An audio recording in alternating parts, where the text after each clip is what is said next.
Oi, nessa aula a gente vai falar sobre funções da linguagem. Para isso a gente precisa compreender que funções de linguagem está diretamente relacionado ao processo comunicativo, ao fato da gente se comunicar e dos elementos que a gente usa para isso. Os elementos que a gente utiliza no ato da comunicação são 5: o emissor, receptor, mensagem, código e canal. Cada um deles tem um papel, no processo da comunicação. O emissor é quem fala, ou escreve, ou desenha, ou faz gestos. O receptor é quem ouve, ou lê, ou interpreta os gestos. A mensagem é o conteúdo daquilo que o emissor comunica. O código é o sistema utilizado pelo emissor para compor a mensagem, oral ou escrita, que pode ser língua de sinais, pinturas, placas de trânsito. E o canal é o meio ou o veículo pelo qual a mensagem é transmitida. Por exemplo, o ar, o telefone, a TV, a internet. Então, todas as vezes em que a gente produz uma comunicação, a gente envolve esses 5 elementos. A questão das funções de linguagem está relacionada aos 5 elementos, mas quando um deles predomina. Quando um deles predomina, a gente caracteriza aquilo como uma função de linguagem específica, que é o que a gente vai estudar. Bom, em nossas relações na sociedade, utilizamos a linguagem para as mais diversas finalidades, ou seja, a gente se comunica com diversas finalidades, com diversos intuitos. Nós utilizamos a linguagem para nos comunicar e quando a gente se comunica, a gente tem diversas finalidades para isso. Bom, nós a usamos, por exemplo, para transmitir ou receber informações, construir representações mentais do mundo, convencer outras pessoas, expressar nossos sentimentos, estabelecer ou manter relações sociais, etc. Dizemos por isso que a linguagem tem diferentes funções. Por quê? Porque a gente utiliza a linguagem para comunicar. E quando a gente comunica, a gente tem intenções diferentes. Então, a gente acaba tendo aí funções diferentes para o uso da linguagem. As funções de linguagem, dependendo do elemento da comunicação no qual a mensagem está predominantemente centrada, subdividem-se em 6 tipos: referencial, apelativa, emotiva, metalinguística, poética e fática. E é o que a gente vai estudar agora. Função referencial, qual que é o foco dela? Qual que é o elemento central? O próprio assunto, a própria informação. Então, quando a gente tem o predomínio, qual que é a parte mais importante daquele texto? É transmitir a informação, eu tenho geralmente uma função referencial. E por isso a gente encontra, geralmente a função referencial nos noticiários de TV, rádio, internet, nos jornais, nas revistas de informação, enfim, nesses textos, melhor dizendo, em que a parte mais importante do processo comunicativo é transmitir a informação. Então, por exemplo, num jornal televisivo, não importa se o apresentador ou a apresentadora, tipo a Renata Vasconcelos, esteja num dia bom ou ruim, isso não importa. O importa é que ela passe a informação da maneira mais clara e objetiva possível. Isso quer dizer que ela está sempre bem, que ela está sempre de boa? Não, mas ela não deixa transparecer quando ela está bem ou quando ela não está, porque o foco ali não são os sentimentos dela, e sim ela transmitir as informações da maneira mais clara e objetiva possível. É diferente, por exemplo, numa sessão de terapia, que aí importa muito os sentimentos da pessoa. Mas eu vou deixar isso para a próxima função daqui a pouco. Bom, a função referencial, então, o foco é sempre transmitir uma informação. A linguagem vai ser sempre objetiva, as palavras vão estar sempre, as palavras vão estar sempre com seu sentido denotativo, ou seja, o sentido do dicionário, um sentido real, ok? Essas são algumas características. Aqui eu tenho um texto que não é de 2021, então não são 180 anos, mas enfim, é um texto legal para a gente conhecer um pouco sobre esse cara, Alfred Nobel. Nobel, na verdade, é uma oxítona. Há 180 anos, mais ou menos, nascia o inventor da dinamite e de prêmio da paz. testamento declarava que toda a sua fortuna deveria ser investida no prêmio. Em 21 de outubro de 1833, há 180 anos, mais ou menos, nasceu em Estocolmo, na Suécia, um Alfred que legaria seu sobrenome à ciência. Responsável por 350 patentes em diferentes países, o químico, inventor e empreendedor instituiu em seu testamento o Prêmio Nobel, que reconhece anualmente as contribuições de grandes homens e mulheres em diversos campos do conhecimento. Ao falecer em 1896, Nobel deixou toda a sua fortuna para a criação de um fundo que premiaria aqueles que no ano anterior foram responsáveis pelos maiores benefícios à humanidade. Inventor da dinamite, o cientista fez questão de estabelecer entre os prêmios anuais que homenageasse a busca pela paz. Lê-se em seu testamento, abre aspas, para a pessoa que fez o melhor trabalho em prol da fraternidade entre as nações, em prol da abolição ou redução dos exércitos permanentes e em prol da realização de congressos de paz, fecha aspas. Os outros prêmios instituídos foram o de Física, o de Química, o de Fisiologia ou de Medicina e o de Literatura. Então, olha, nesse texto a gente tem uma informação sobre uma pessoa relevante mundialmente e que importa aqui a informação. Eu leio esse texto e compreendo da mesma forma que outras pessoas com formações diferentes compreendem, porque cada palavra que está aí tem a sua função, né, do dicionário, ou seja, tem o seu significado denotativo. A função referencial, ela tem um foco na informação a ser passada, então a linguagem é sempre muito objetiva.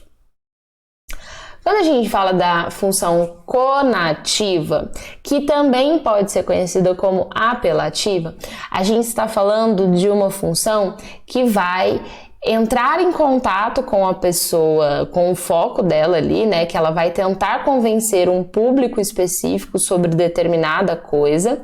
Então ela vai ter provavelmente uma característica como vocativos, formas como tu, você, vocês, formas explícitas ou não, pode estar isso bem claro no texto ou não, vocativos, que são chamamentos, e formas verbais no imperativo, isto é, formas que expressam pedido, sugestão ou ordem. É a função predominante nos textos publicitários, placas de advertência, horóscopos, por exemplo. Significa que a função conativa, ela tem um foco na pessoa, no público-alvo, no receptor. Então ela vai usar de diversos mecanismos para conseguir alcançar essas pessoas, com o intuito muitas vezes de vender, ou de alterar o comportamento, ou de fazer reflexões, ou de fazer um pedido. Então, por exemplo, nas propagandas, na maioria das vezes as pessoas estão sendo convencidas a comprar alguma coisa. Mas a gente pode ter, por exemplo, uma propaganda de um banco de sangue fazendo uma solicitação para as pessoas irem. A pessoa não está vendendo, né? A propaganda ali não vende nesse caso, mas ela pode estar fazendo ali uma solicitação para a pessoa, por exemplo, ir fazer uma doação. Eu trouxe essa propaganda que é bem recente da Avon e que ela fala, ó, e aí, tá pronta? Essa troca, essa gíria, e aí, tá pronta? Ela tá conversando com diversos públicos. Então aqui a gente tem pessoas completamente diferentes uma das outras, né? A gente tem ali públicos diferentes e aí, tá pronta? Conversa com todas essas pessoas, né? Então é muito, muito, muito interessante ver como a função apelativa, ela está relacionada também a comportamentos das pessoas, né?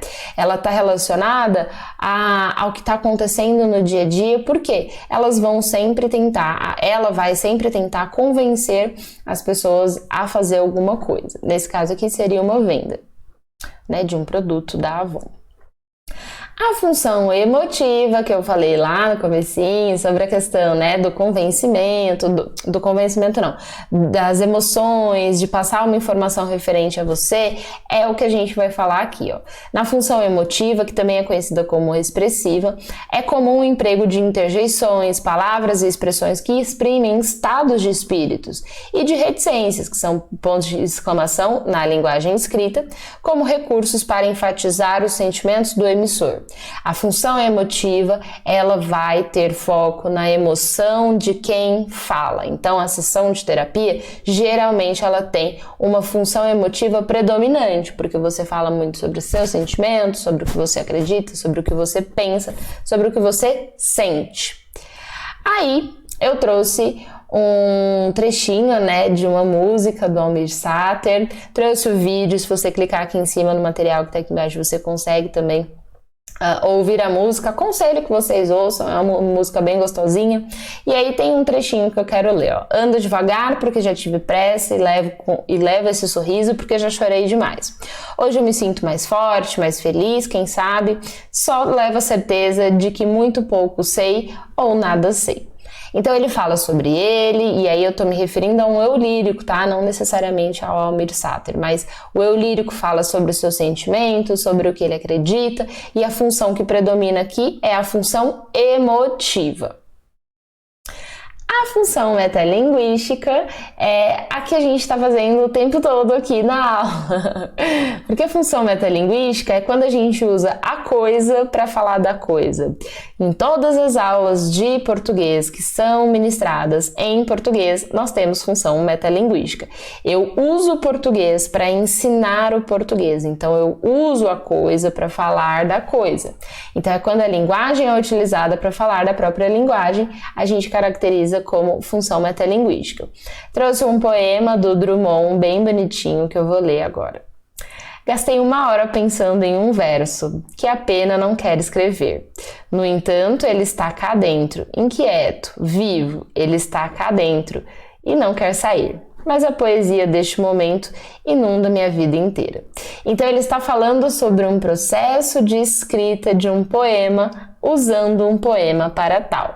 Então quando a gente vê um filme que fala sobre a história dos filmes, ou história do cinema, a gente está vendo a coisa sendo utilizada para falar da coisa, ou seja, o cinema sendo utilizado para falar sobre o cinema. Essa é a função metalinguística, sempre quando você usa o elemento para falar sobre aquilo. A função poética é quando a gente tem uma preocupação com o uso das palavras, com a estética, com a sonoridade das coisas, com as rimas, né? Quando a gente tem ali uma característica voltada para a mensagem que está sendo passada. A gente tem que tomar cuidado com a mensagem que a gente vai passar, então a gente tem a função poética. Lembrando que as funções, elas não são isoladas uma das outras. Então, num poema eu tenho, dependendo do poema, função metalinguística, função poética, função emotiva. Pode ser que eu tenha as 3, mas geralmente tem sempre uma que predomina. Então, a função poética é quando há uma preocupação em trabalhar as palavras de maneira pouco comum, organizando a sonoridade, os ritmos, né, e o ritmo das frases para que a própria mensagem ganhe destaque. Essa função que é centrada, essa função da linguagem que é centrada na mensagem, denomina-se função poética. Então, aqui eu tenho um exemplo de um poema que cuidadosamente foi organizado para fazer uma função ali, né, de construção.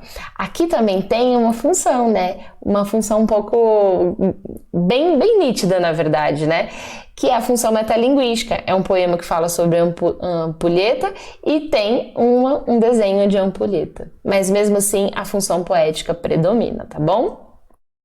E por fim, a função fática, que é usada para a gente saber se a comunicação tá ok. Então, quando a gente vai, por exemplo, atender um telefone, você fala alô porque você vai começar a sua ligação. Quando a gente está assistindo uma live no Instagram e as pessoas falam, você está me ouvindo? Então, vocês estão me vendo bem? É para saber se o canal de comunicação está funcionando, ou seja, se a comunicação está acontecendo. Essa é a ideia da função fática. que é, portanto, nessa entrada no canal, ou seja, o meio de contato entre os falantes, e evidencia-se quando a linguagem serve para iniciar, manter, retomar ou concluir o ato de comunicação. Palavras e expressões como alô, oi, tudo bem, certo, claro, né, tá ligado, fui, até mais, tchau, caracterizam essa função. Ou seja, a função fática, ela vai ser muito evidente quando a gente quer manter o canal de comunicação ou quando a gente quer encerrar, ou até mesmo quando a gente inicia o canal de comunicação, tá? Tem uma tirinha do Calvin aí, né? Oi, eu, Calvin, como vai? Belo dia lá fora, não? Yep. Ouça, eu suponho que você deve estar pensando que eu liguei, porque eu liguei. Então, nesse processo, ele está dialogando com a pessoa. Então, toda vez que a pessoa fala alguma coisa, ele fala, yep. Ele está ali mantendo o canal de comunicação funcionando. Então, essa é a função fática. Em todos os momentos que a gente se comunica, uma série de funções são mobilizadas. Todos os processos comunicativos envolvem os 5 elementos. E aí a gente vai precisar identificar qual que é aquele elemento que predomina para a gente poder depois classificar a função que é daquele processo comunicativo. É isso, espero que você tenha gostado. Se ficou com alguma dúvida, é só mandar um comentário aqui embaixo, deixar um comentário, melhor dizendo, que eu te respondo em breve.